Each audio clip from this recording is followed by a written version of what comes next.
All right, my lord. So I am interviewing Abbey Rae Blackwell, who I first became aware of because she played bass on the Always album Blue Rev, which is one of my favorite albums of all time. So I am incredibly fucking nervous with this interview because Abby does not realize it, I don't think, but she's definitely like one of my heroes. So I am super worried about fucking it up. Yeah. Okay. Cool. Well, with that, you ready to dive on in? Sure. I love the enthusiasm. Uh, I guess the first one, and this is, I guess, kind of quite a swing of a question. What does flugelhorn sailfish mean? That's my Squarespace. How did you figure that out? Well, you're That's Abby Blackwell. We have to know. a friend just texted me about the Nardwar Always interview. That's so funny today. That's just the Squarespace backend That is just freaking like URL. I did not just come up with that. because I was gonna say I was like I googled flugelhorn. I was like that's an instrument. I was like That's I was trying to come up with all these stories in my mind of like Abby must have gone to this lake and yeah, then played the fucking flugelhorn there. But yeah. No, uh, I can't do any brass instruments. That's for sure. So I guess just diving into, I mean, there's so many things to dive into. I guess starting with the solo stuff a little bit. So it seems to me like, and I think I've heard you mention that there's a bit of influence of country, and I guess I think of country and folk as kind of similar things, but perhaps you don't feel that way. No. Um, if you were, I think one of the things I love about folk music is, you look at those songs and they're interpreted by so many different people over time, and Pete Seeger will sing Big Rock Candy Mountain with slightly different lyrics than Harry McClintock or whatever. If you were to pick, any one of your songs to get the folk music treatment of having different people interpret over time and add their own flavor to, does one jump out? Hmm. Interesting.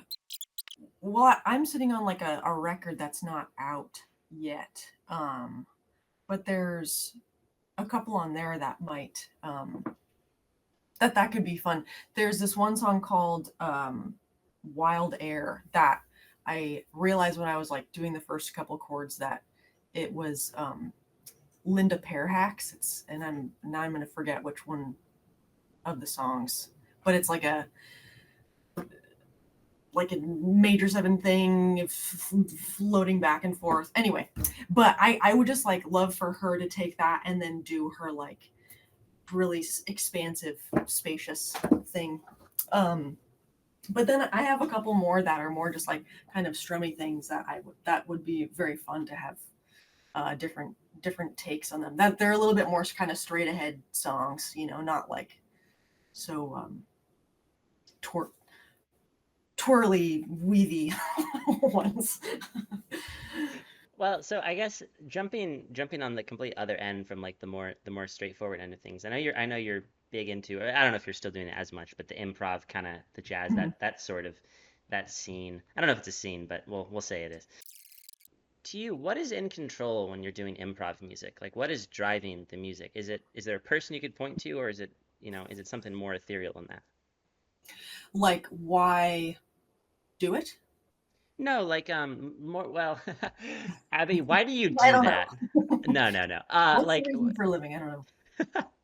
I guess I mean like so when you're starting with a blank canvas, what is it that makes you use, obviously this is a metaphor, but this color, that color, paint this Hmm. line instead of that one. Is there anything you point to, or is it just like completely unidentifiable?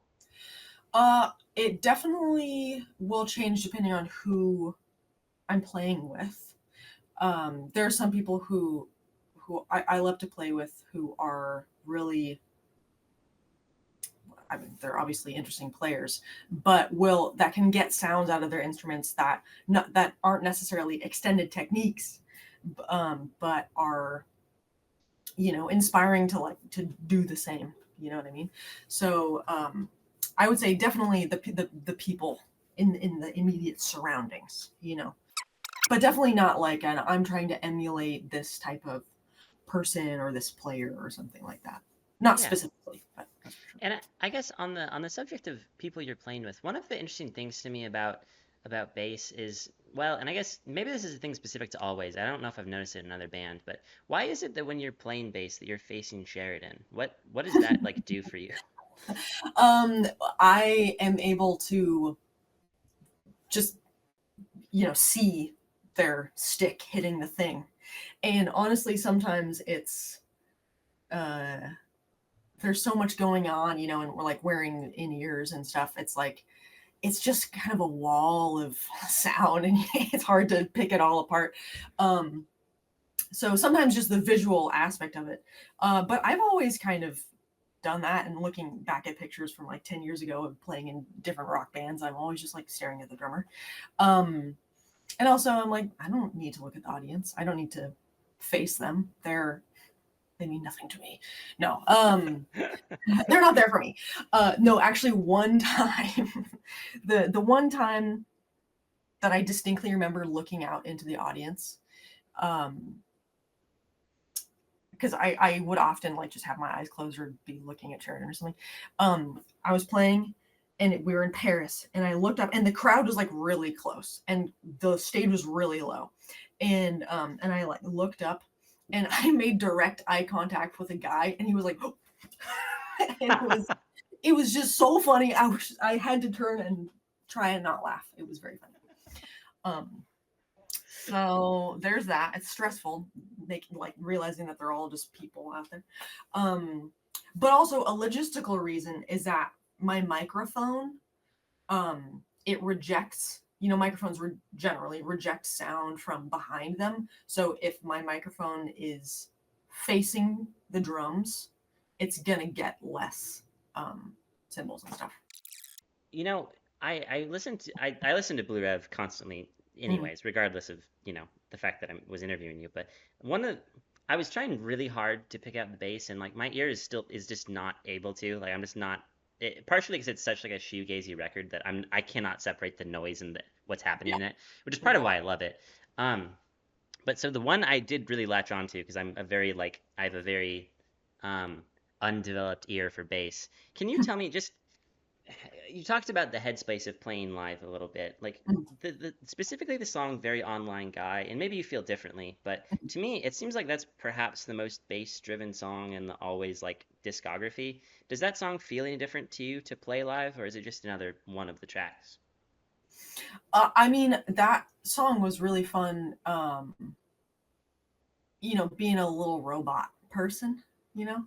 Um, and I haven't listened to that song in a long time, so I actually don't remember what the bass Yeah, that's fine. tone or whatever. Um, and yeah, and so like when we recorded, we did it all live as a band, but then they cut and chopped and like re-recorded stuff. So like that could very well be like a freaking keyboard or something like that. I literally cannot remember right now. No, that's Um, totally fine. Yeah. but yeah, it's very fun to just be like as very very metronomic. So that was a fun song to play for sure. One of the things I was curious about. So I had heard that the album was played live, in the studio, and of course, with an album like that is so like there's so much production on it. Of course, it's gonna change and everything like that. Yeah. But what did you do with like those 30-minute breaks between recordings? Like you personally, what would you do? Where would you go? How did you? Yeah, did, or maybe you don't remember. I don't know. Uh, well, I don't really remember, but we were about a block away from a fancy coffee shop in LA, so I drank a shitload of cold brew, and that was thrilling for me. Because it was like they're very snobby people, and I loved it. Um, the type of people who would be like, "Are you gonna put cream in that?" Yeah. And like give you different coffee if you were gonna put cream in it.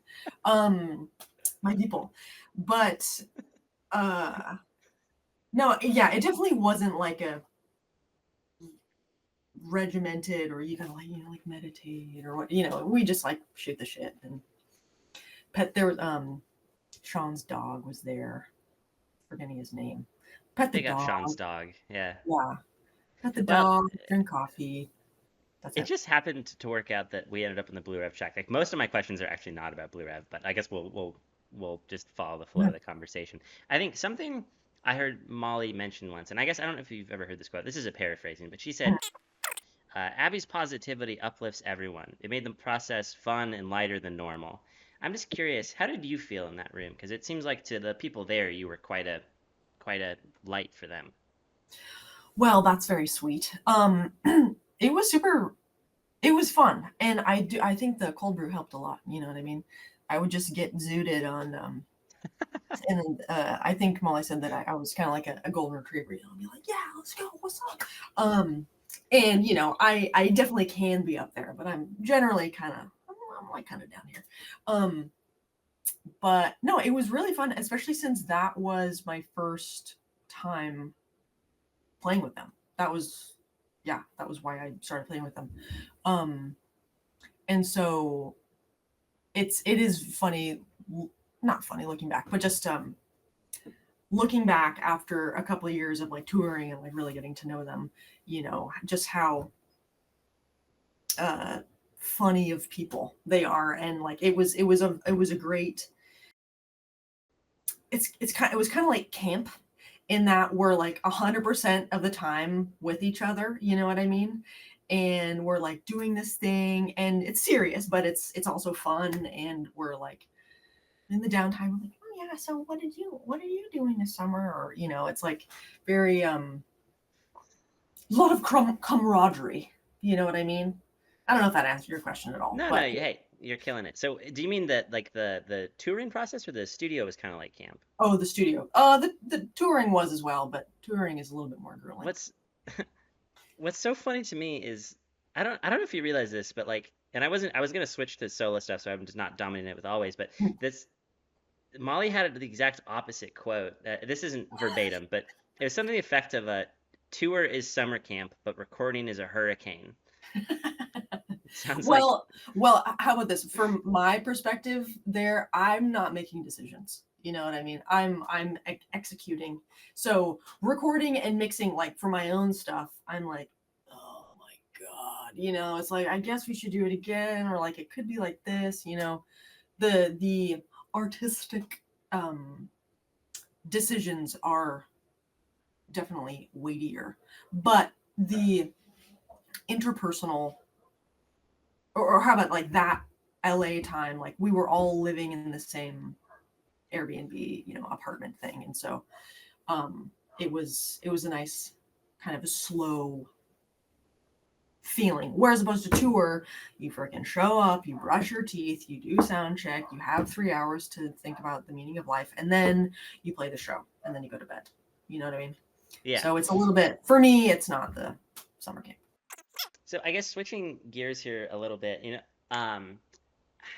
I always people always get asked about their influences, and I kind of find that boring because like if you've Mhm. seen two interviews with people, eventually you kind of figure out what their influences are. So Yeah. I've tried the opposite thing, and I've just tried to pick out from the ether what I think your influences are without researching it at all. Um, is Hayao Miyazaki, the anime director, an influence at all on you? Oh, I mean, I've watched some of the Studio Ghibli, Yeah, Ghibli, I don't know how to pronounce it either. I don't think anyone whatever, does. that one. I love them. I have not seen all of them though. Nor have I. Yeah. But I really love the I don't know if it's an influence on me, but I do really appreciate the uh I don't know, it's like it just feels so ethereal, and like Hmm. the constant flux between like reality and surreal. I definitely like surreal authors, and reading. I'm not a film person. I've never really gotten into it. I mean, I like movies, I like film, but I don't know anything about anything. You know what I mean? I feel what's funny is like I kind of come at it. Well, I know you're a much more what's the phrase I'm looking for? You are like a trained musician. You have the fucking like degrees and everything. Whereas so it's always very interesting to me, like talking to folks like you who come at it from like who like know what notes are, Hmm. and then like I just like really just I basically I don't really play guitar. I just play like signal noise because that's Mm-hmm. like what I find fun. Okay. Um, and well, you know what? I was gonna ask a different question, but now I'll follow my own little inane thoughts here. So having gone through UW and having done some music programs, and now having experience teaching yourself, where do you think 101 classes should start? One-on-one classes. Interesting. How about this? In music school, the thing that I struggled with the most was that it was generally everything's taken out of context. You know what I Hmm. mean? Yes, you study the score. Yes, you look at Bach, whatever, freaking fugues and stuff, and you go like, oh, wow, wow, that note goes to that note. But there's so little time until you get into the upper levels, like spent listening and appreciating just what each note or each interval feels like, you know? So I would like for, even without even pre-naming intervals or chords, giving examples, but allowing the students to kind of sit with that a little bit more and appreciate the gravity that each instance can have. You know what I mean? Because it's like, yes, a major chord is, it's nice. It's a classic. It's a classic for a reason. But, it's like, how can we, I guess, like, how can we connect with it? You know what I mean? Because especially now, like, teaching my private students, I'm like, okay, yes, you have to learn your scales. Like, I don't say this just because I want you, just because just because, you know what I mean? You have to learn them so that you know what they feel like, right? So that you know how to use them when you're playing that, you know, improvisation or bass line, or like when you're reading your concerto, you know what I mean? Like, how does that fit in there, and like, why does it have that gravity? Does that make any sense? Abby, hey, I'm following you all the way. Okay. So I guess, well, I didn't have this. This is an ad lib question, but I think for me, it's funny. All the things you're talking about are like I never bothered learning scales because I just keep getting bored when I try to do Yeah. it, and Yeah. like, and it's also my left like wrist is fucked up because I broke my arm Oh, when I was a kid. So like I can it's really hard for me to play like standing up for a bunch of different reasons. But well, yeah. not a bunch of different reasons. That's the only reason I can Yeah. stand. I'm really good at standing. Many people are saying this, but You're um, pro. I get the first thing I ever like learned on the guitar that I cared about was I learned to play the opening of "Come as You Are," and that was the Mm, first time I was like, "Holy shit, that's a song!" yeah. And I still can't play the rest of it because at a certain point there's like chords and stuff, and I'm like, "Fuck that." But Yeah. I guess just for you, and maybe you don't recall, but is there a moment you could point to of the first time where you're like where you played something, you're like, "Oh shit, that's music." Yeah. Yeah, I mean, I learned Blackbird, like the Yeah, song. My, yeah, yeah. my my dad taught me some guitar stuff in middle school. Sorry, my dog came sit right No, in. Abby, Um, long leash from the show. You're killing it. that's You're why I'm doing that's great. why I'm that's why I'm down here now. Um, but and the I think, like, the flexibility in that song, he's like dun dun dun yeah, dun dun. It's like, it doesn't have to all be super straight. And yes, it is like four-ish chords. There's a little extra stuff in there, but um, it's there's a lot. There's a lot in there. You know what I mean? Yeah. What's funny is for some reason Paul McCartney like opened his tour in Spokane like a few years ago. So Hmm. I got to see him and there was a bit where he's playing Blackbird, which at that point I had never heard. Um and then he asked the audience, I can't do a great Paul McCartney, but he was like, "Oh, I love playing Blackbird because everywhere I go, there's people who tried to learn it." And he Yeah. asked like, "Show of hands, who tried to learn Blackbird?" And a bunch of people raised their hands like, "Well, you all played it wrong." Yeah. I know I played it wrong. But it's just funny because like now every time I hear that thing, I just think of that. And also, this is not related to anything, but the sequel to Knives Out, there's a scene where like Edward Norton is this really like dipshit rich dude, and he's Yeah. like playing Blackbird on the guitar and like flip flops when like these when his like girlfriend comes in a boat. So like it's a great song, but now I can't stop thinking about like Edward Norton and anyways. Um, It's classic. yeah.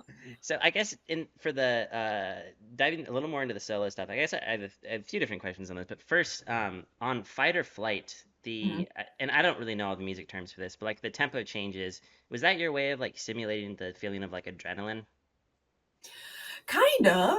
Yeah, I felt like, Yeah, exactly. I had to think about what that song sounds like.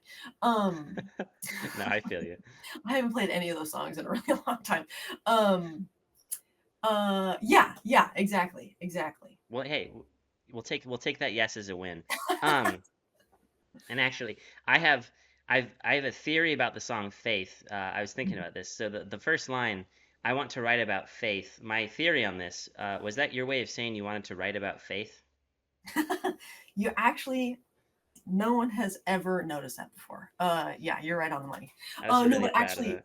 it's a David White poem, so I didn't actually write any of those words. Okay, never mind. I rescind all the compliments I've given you. Twist, yeah. Um, But he's in Washington, or he's not in Washington. He lives in Washington, he's on a the islands. he's an adopted Washingtonian. It's a good point. Well, I guess on that, I guess that first album specifically, whose name I cannot recall, because every time I need to recall a name in an interview, that part of my brain is like not functioning. But um, Yeah.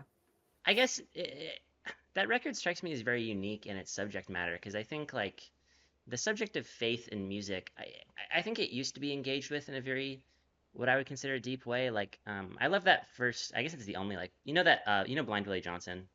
Um, I know the name. I've never listened. He's fucking rad. Actually, funnily enough, he'll come up later in the conversation, so I'll get into it then. But um, like a lot of his music is like the worship stuff. Or like I like that Johnny Cash music a lot, but it seems like a lot of like music about faith either takes the like no effects track of like there's not a god and you're dumb if you think there is, or Yeah. there's like the really like shitty worship music. And I'm sure there is good worship music, but it seems like all of the stuff I hear is really shitty. Um, I guess like and maybe this is too broad of a question, but um, I'm kind of just wondering what was like kicking around in your mind at that time that you felt, the need or compelled to really look at this in a more substantive way than was being done at the time. Yeah, so that was like the beginning of COVID. Um and so I'm trying to remember what songs are on that. And here's the thing: if you don't remember, that's totally fine. You can just skip past it. I can look it up. No, yeah, with that little EP, it was some of it was, oh yeah, that's right. Okay. Like the pivot into COVID, basically. Though some of them were kind of right at the beginning and some were whatever, Yeah, yeah, yeah. moving them. And I had been looking more into like meditation, reading more like philosophy, and I was doing more or I just learned about like stoicism. It's pretty hot right now. Um but uh it is. There's a bunch of podcasts about Well, I guess I it's a bunch believe of you. podcasts I've about never heard it said. It's like it's funny to me that you say that as like, and stoicism is big. It's like, is it? it's pretty big right now. And so I was just thinking about like, I don't know, whatever the meaning of life or whatever the fuck. And so yeah, I didn't write that faith song. I didn't write those lyrics, but they did resonate with me. I don't, what am I saying? I guess it even seems to me like the record, even just beyond that one song, it seems like the record itself is really interested in like the notions of higher powers and belief in things above yourself Hmm, and that sort of thing. And if you don't remember or don't want to expand it, that's yeah, completely fine. But yeah, yeah, I thought it was an interesting record. It seemed like very I don't want to say unusual, but it sounded like something that wasn't really being made when it was made. sure. Thanks. You're welcome. No, yeah, I'm not a believer of much. I'm not a believer,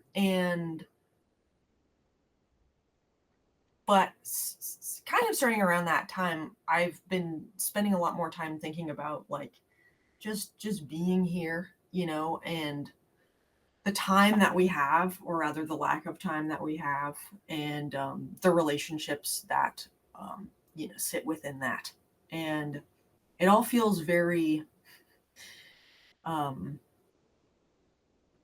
like urgent, but also there was nothing to be done about it. You know what I mean? So it's just kind of this push and pull of like, oh, you need to hold on, or you need to be here now, but there's no point. I'm struggling with that right now.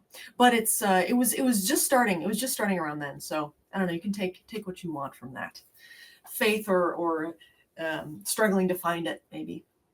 I guess moving on to the second record, whose fucking name I cannot, my maze, right?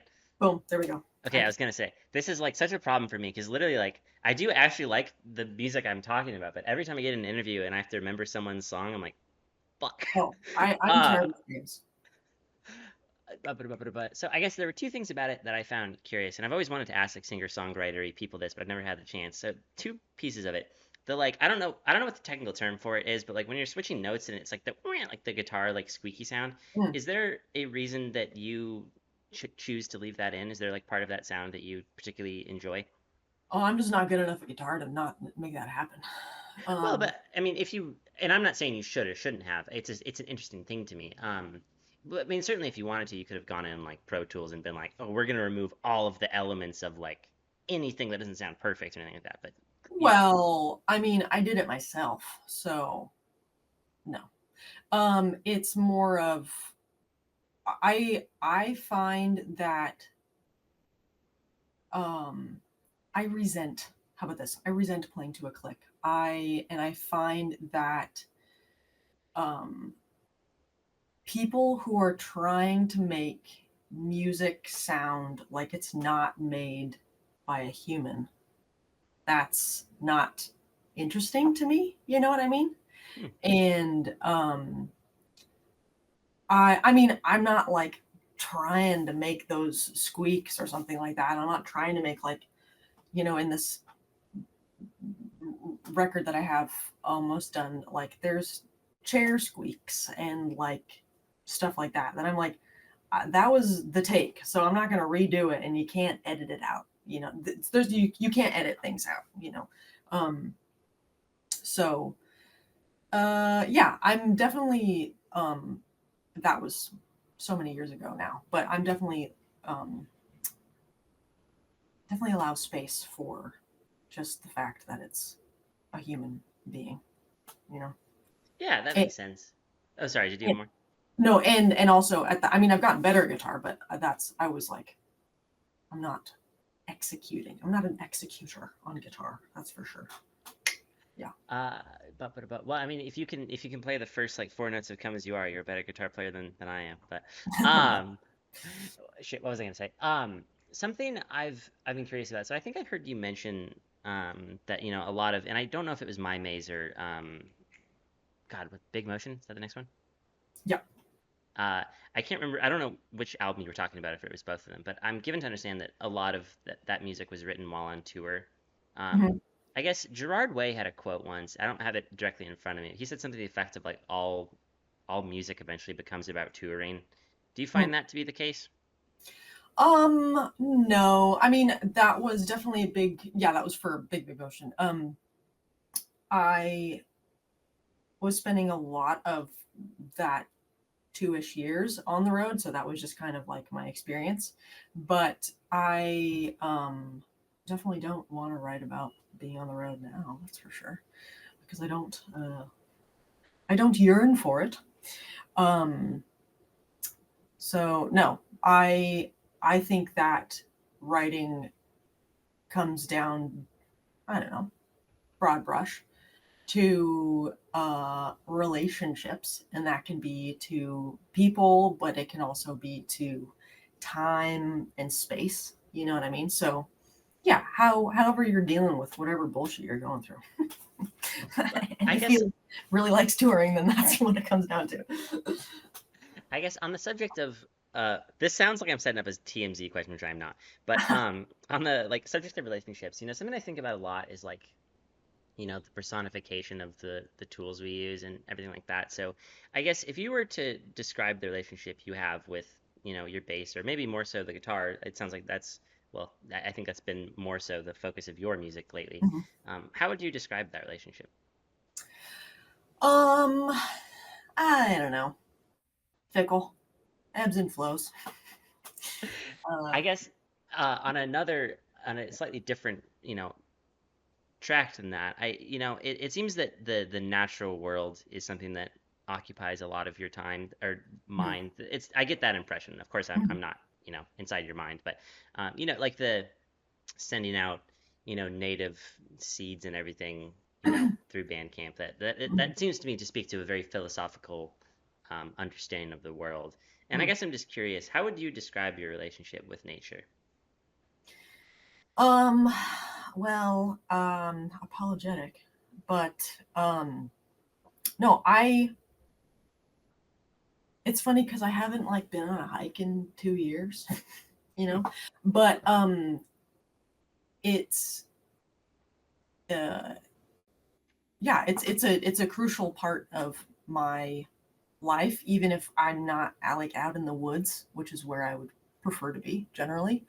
Um, but even just like sitting on the back porch and there's birds in the morning and all that stuff, like putting a plant in the ground or watching stuff grow, or even just like watching my dog interact with stuff on the you know on our walks. It's um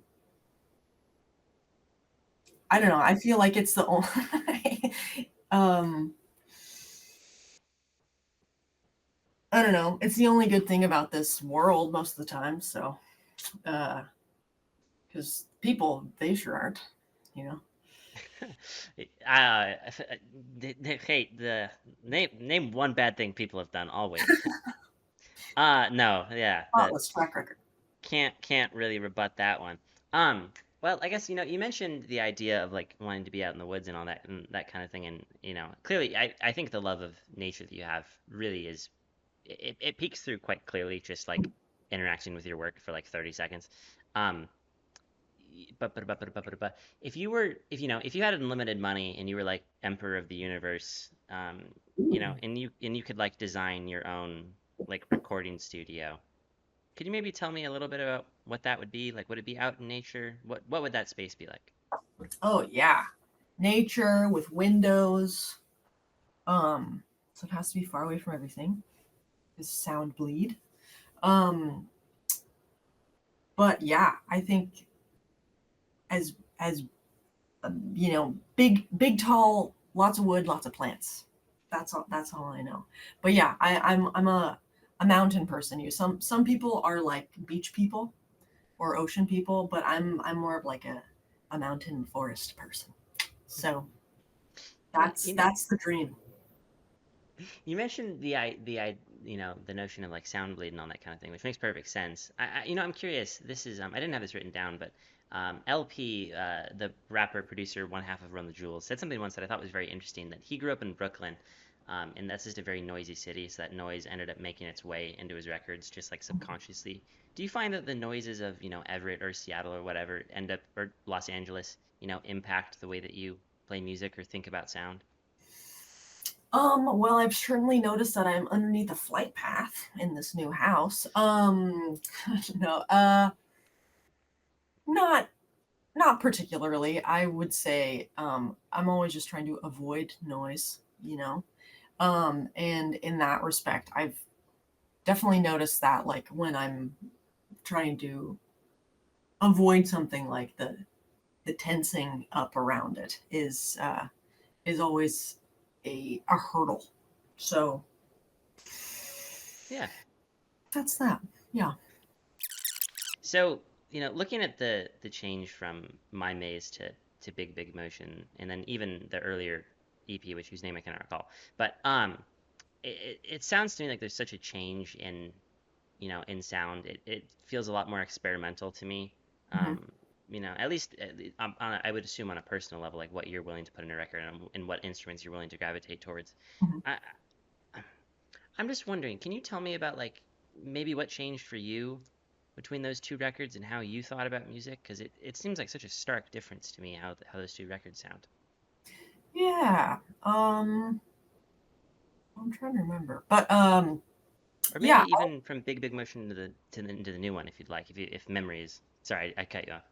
No, no, no. Yeah, I mean, I think that the big motion stuff was mostly kind of on the road and kind of in transit, or like in the brief glimpses of being home for like a week or two or a couple weeks. So and also, yeah, it's much more of like a strummy, big motion is much more strummier, right? um and so I can't remember, but it just, yeah, it just kind of started to shift. I just had like more strummy songs, and I was like, I guess this needs a little bit more something to fill it out. It just needed a band. And then on the flip side now, like I'm doing a lot more finger picky stuff, and the solo shows that I play generally with my boyfriend. He's been doing lap steel, and so it's like very much a different sound, but it fits all like the newer stuff really well. So there's like a lot of that sound on the new record, and um, kind of going back to like more floatiness. But yeah, there definitely wasn't like a specific thing or that I was thinking of. This this might sound like race science towards bassists, which I don't mean it to, but does your heartbeat keep time when you're playing bass? Oh, I don't know. That I've never tried to take note of that. I guess circling back to improv music a little bit, how does that impact your perception of like concerts and set lists and all those sorts of things? Like, is it hard to play to a set list when when you've experienced like 90 minutes of just making up things as you go? Sure. I like when I play solo, I always have a set list, but I will like bop around, if it doesn't feel right, or if people aren't responding the correct way. Um, but yeah, I feel like, on tours where we've done the same set list kind of all the time, like that gets a little, that's not where my head is at. So yeah, I definitely like, whether it's on a tour or in my solo stuff, like having some flexibility is crucial, or else I get bored and I guess, depressed. yeah, that's, well, I don't want to go a whole thing about yeah, that boredom and depression, that's certainly How's your the, depression doing? it's, I don't know, it's a fun, what's funny is like, I'll probably end up cutting this out of the thing, but that's okay. Every single one of these is like a huge like fight for me, you know what I mean? Like it takes, I love doing it, but it's like it is an all-consuming like thing for like the entire like week of me doing it. But Yeah, uh, so yeah, I don't know. Like when I like this stuff is definitely like the best cure for depression that I've certainly found. But totally. yeah, Give yourself some agency and all that biz. Yeah. yeah, and it's also like I just like fucking love music, dude, and I come at it from such a different angle than you do, for example, because I don't know, I've just never cared that much about like notes and chords and things like that. I have Mm. like some vague understanding of like what a key is, and I kind of know drums are supposed to like be on a time signature or whatever, but I just I don't know. To me, it's just like a form of magic, and I don't. It feels like not fun um to like break it down and more than that. So I think part of the thing to me is like interviewing, um, I've got a chance to interview some like fucking rad people who I like absolutely love. Um, and the thing about that every time is it feels like I'm talking to like fucking wizards, you know what I mean? And it's super fun.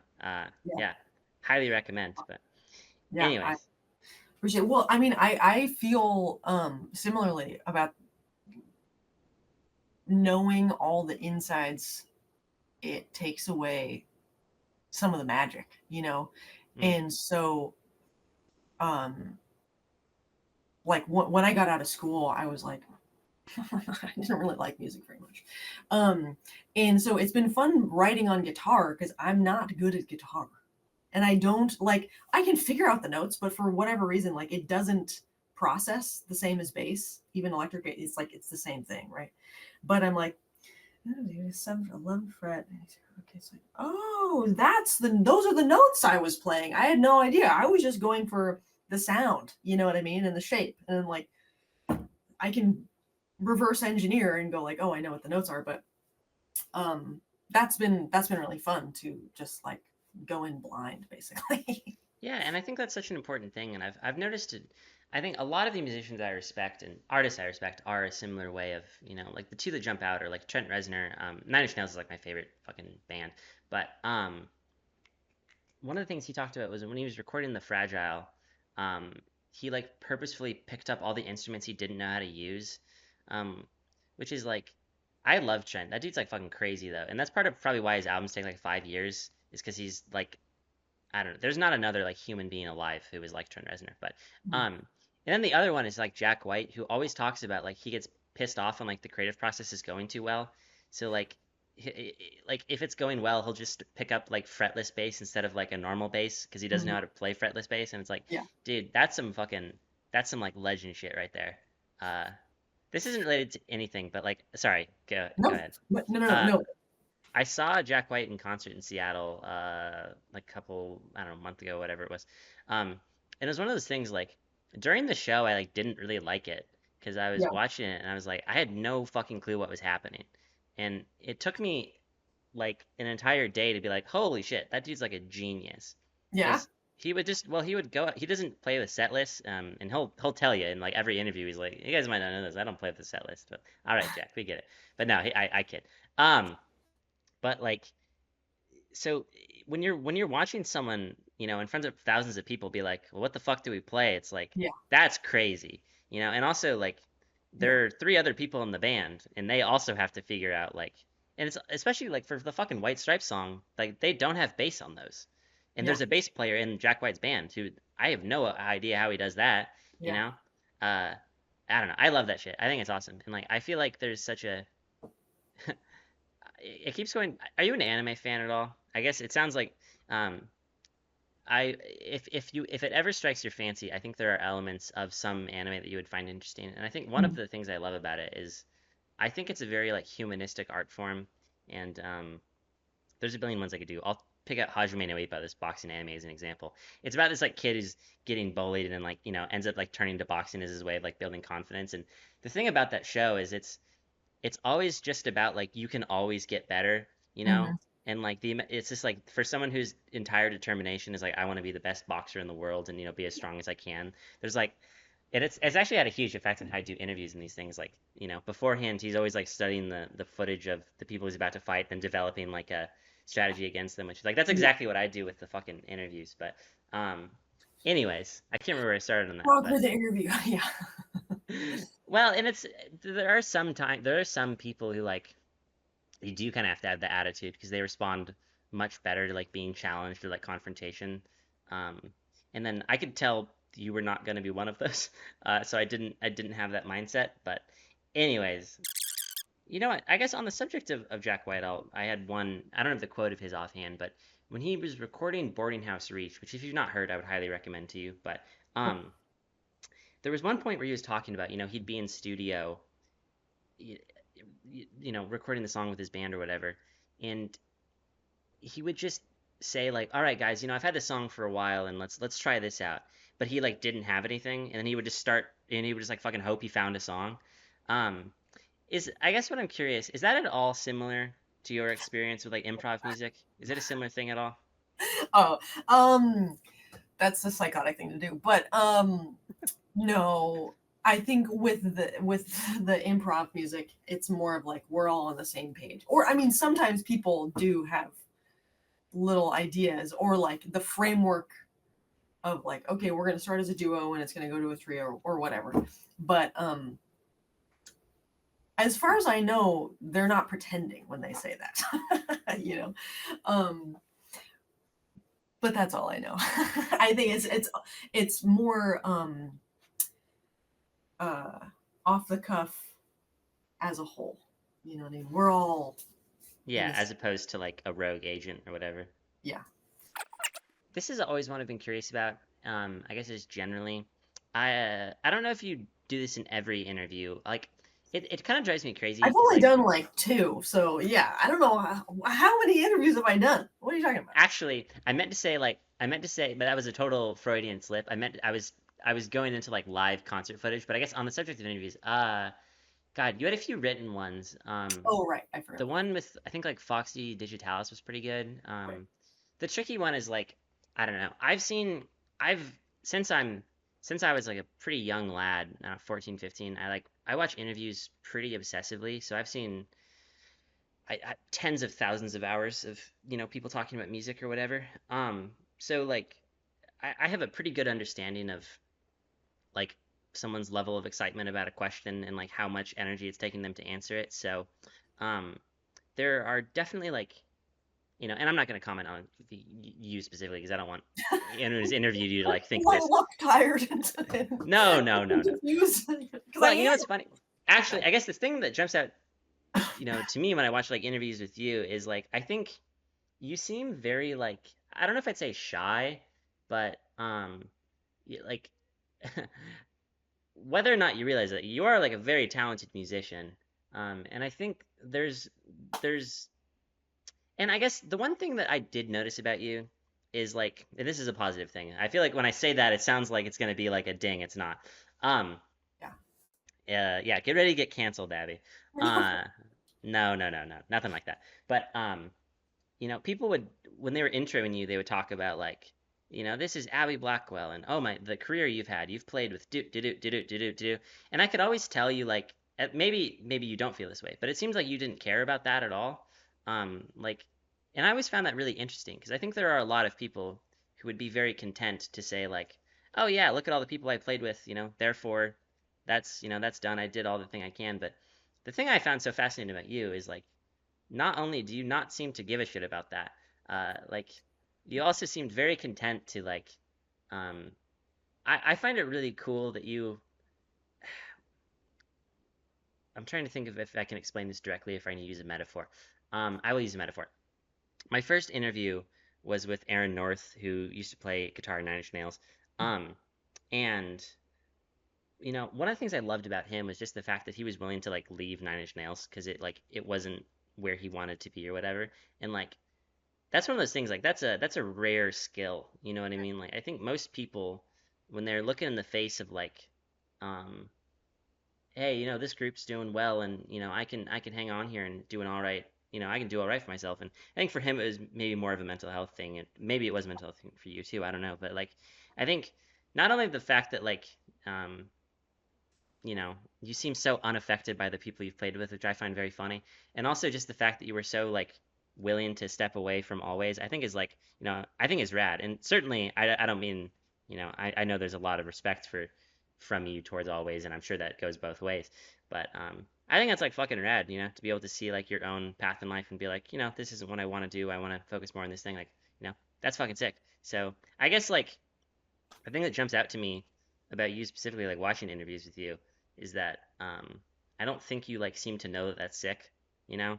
Um, but like it is. So, Sure. but anyways, I don't want to make you stew in that too long because No, no, no. that's okay. The thing that started me on this like 5 minutes ago was so I have not seen oodles of live footage of you because you know did, which is great because like Always is such a fucking great live band and I don't know why there isn't like a Nine Inch Nails level archive of like Mhm. Always live music, but I digress. Yeah. I noticed at the end of Tom Verlaine the like, and I can't remember it in my head right now because I'm like during interviews I have like no capacity to recall anything. But the like the woo whatever it is at the end of that song, why do you close your eyes when you do like the backing vocals on that? And I guess just generally like Oh. why is it that like I notice this all the time that like especially when singing it seems like a lot of people have to like close their eyes. Why is that? Mm, I think for me, I'm concentrating really hard. I guess I like have to keep the time and I have to find my pitch and I have to, not fall down. Um, but I close my eyes a lot. I close my eyes basically 100% of the time unless I'm reading music. Um, just because well, I mean not I don't act. actively do it, but I do get distracted by people or things, or even if it's just someone's like moving, and then I like look up and I'm like, oh, do they not like it? Are they leaving? And there's that whole mental chatter that's already going, and I don't need any more stimulus. You know what I mean? That's basically it. But I'm not purposefully doing it. It's a lot of processing power. Makes sense. Yeah, I mean, I, I, I don't have a comment on that. I thought I had a story, and it's like I have nothing remotely relevant, so I'm not gonna share. Uh, okay, I just have a couple But more for you. I have there's kind of a funny story with, so I played this little DIY show last summer. On a friend has a little sailboat, and once a summer they park it off of Seward Park in Seattle on Lake Washington, and then people will go and sit on this hill, and then it's a concert for the people sitting on the hill. And so I played, and had my eyes closed, and I was like, the sound is like changing. It's like it's sounding farther away, and there were two PA speakers on either side of the boat, and there were two guys um, there manning the speakers. And I realized when I opened my eyes at the end of the song that like the boat had completely turned sideways, and they were like angling the speakers towards everyone, and I was like, oh my god, I had no idea this was happening the entire time. It was so disorienting. Anyway, but then I figured out that was why the sound was changing. I think we've talked a little bit about, the environments in which, you record music, and you talked about your dream production studio and everything, or recording studio, that's the right term. Do you care at all, like, what environment people listen to your music in? Does that matter to you? Hmm. Well, I personally, okay, I'll say that car systems, while I love listening to stuff in the car, you don't hear freaking anything because you got all that road noise. You know what I mean? So, especially for, I don't know, softer songs, but then also if there's like low stuff that's moving around, you're just not really going to hear that, Hmm. because of all the road noise. So, I don't love that. If you're like listening, if you just like want it on in the background, then whatever. I don't care. Um, Yeah, I mean but that makes sense. I think your music like leaves a it's almost like the I guess when I think about like noise in music, I would think of the two poles as being like shoegaze and like skate punk, you know? Like shoegaze is just like here's all of the noise and there's no blank yeah, space, and skate punk is like we're leaving a ton of sound so there can be skateboards over it. I think your music to me, at least the stuff I've heard, is a lot closer to like the skate punk end of things of like leaving a lot of space. I think it's for a different reason, I would imagine. Or I don't know. yes, Are you I'm trying to not make into skate skateboards. park anthems? I don't know. No, not there yet. Maybe in the next record. I don't know. Um, You have it in you. but I believe in you. yeah, yeah, I think that silence is crucial because without space and silence, like there's no context for the music. So, having some sort of dearth of noise is important. But I'm not going to be. I'm certainly not precious about it. You know what I mean? I can't fucking hang with people who are like, this is my art, and it is an extension of me, and if you don't care for it, then you don't care for me. I'm like, I don't know, it's just more stuff. I made a thing. I think, there's some, I would love to change some things still, but I think it turned out pretty well. You know what I mean? And I think maybe you might like it, so you can listen to it if you want to, but I'm not precious about it. So I one of the things I'm always really curious about is like the stage attire that Ooh. people wear. So I guess specifically on the always end of things, was that something that like y'all would decide collectively, like we want to go for this vibe, or was it just like each person would decide what they were feeling? How would that come about? Um, Definitely the latter. But before we would go out, we'd like go, okay, well, oh, we're both wearing red, so maybe, I'll go change or something like that. But they definitely like kind of bold, like color or like a print or something like that. So it's I nice. think the thing that jumps out to me about like the always, core music, the fucking clothes, not music, sorry, man. Um, it seems very like this sounds derogatory. I don't mean it that way, but it feels like very like childish and like bright. And I think there's like Molly said something once that if I ever interview her, I'm gonna ask her about this, but Yeah. I dropped my pen. Um, Someone asked her like, "What do you see?" or like, "What do you hope the future holds for Always?" And she said, "No sex vibes ever." And like that just kind of seems like what y'all were targeting with the clothing. And I don't mean that in a derogatory way at all. But That was never said, at least to me personally. But that's all. I don't lead with that energy either.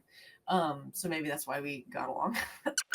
Hopefully they don't get mad at me for saying this, but someone else said it. But there was at one point they're like, we have to not make sure that we're not all wearing like block colors because somebody on the internet said that they look like the Wiggles. I was like, oh, actually,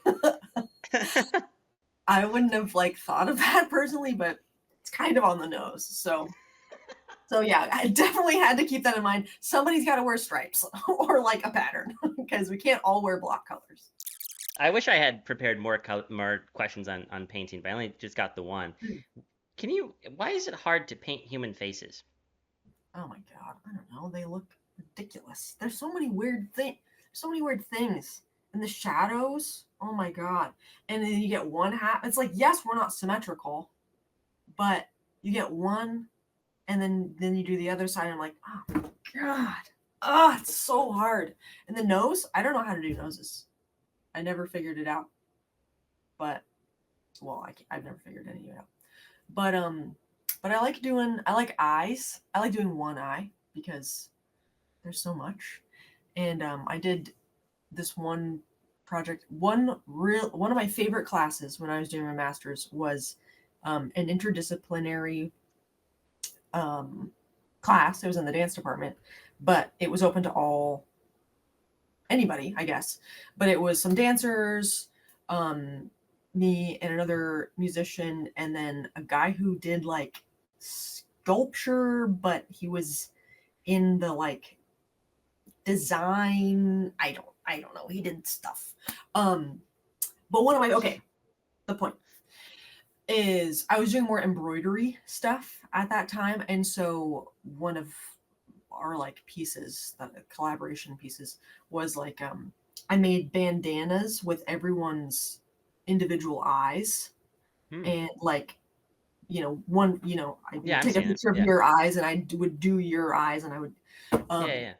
it was really fun to like see just this much of somebody and see how much you can uh, really understand that it's them. You know how you can see it's them. It's a picture of their face, but it's only this much. Yeah. And I'm sure you can say that for any other, lips or nose or whatever. But it's they're cool. They're cool and they're weird. That's all I know. I don't know why they're so hard to draw though. Not limited to things at the time. Off the top of your head, not a definitive answer, you're on the spot, but is there any song you would have liked to have added to the Voyager record? Well, seeing I don't know what was on there, but I know that exists. But So we'll tell you what, let me rephrase it another way. yes.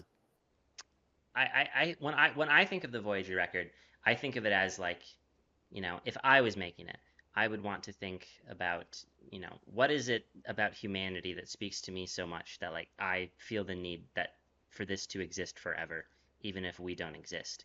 So obviously this is a big question, but just is there a song that, and maybe the way you would think about it is completely different than mine. That's completely fine. But is there any song at all that jumps out to you? And I'm sure there are a million that you love, um, but that you would just say like, no matter what happens on Earth, I want this thing to stick around. Um. Hmm. I mean the first one that comes to mind is Linda Perhack's Parallelograms, that track. Because it's like starts out with this kind of folky, kind of traditional song, and then it just devolves into this twisted, I don't know, vocal explosion. And I feel like it's, I don't know, I feel like it's a great, it's just like a dichotomy of music, of listening, of composition, of approach to playing music. I don't know. And recording too. I don't know how the hell she did that, but um, that one jumps out at me. Yeah. And I guess just queuing up for the final one here. What kind of art do you think the world needs more of right now? Now I just have what the world needs now. Okay. Oh God. I don't know. Um.